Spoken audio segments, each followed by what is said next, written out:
I don't know if you could see this in the video, but this is brake fluid that's been sitting fuel months. One of the technicians here pulled it out of a Ford, and if you could see that that's clear, then there's another layer in between. I don't know if my camera, I should probably have that light off. There's a third layer, and then there's a layer on top that's about a 1/2 inch thick and kind of greenish blue. Let's see if you can see the clarity. You could see that little grayish, kind of like water layer. Oh yeah, that's really good. And then you could see that top dark layer right there. So this is brake fluid that came out of the vehicle that's been sitting for 2 months.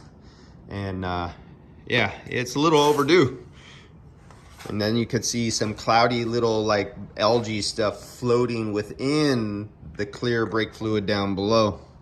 But it's almost like somebody poured a different type of fluid inside there, totally different chemistry.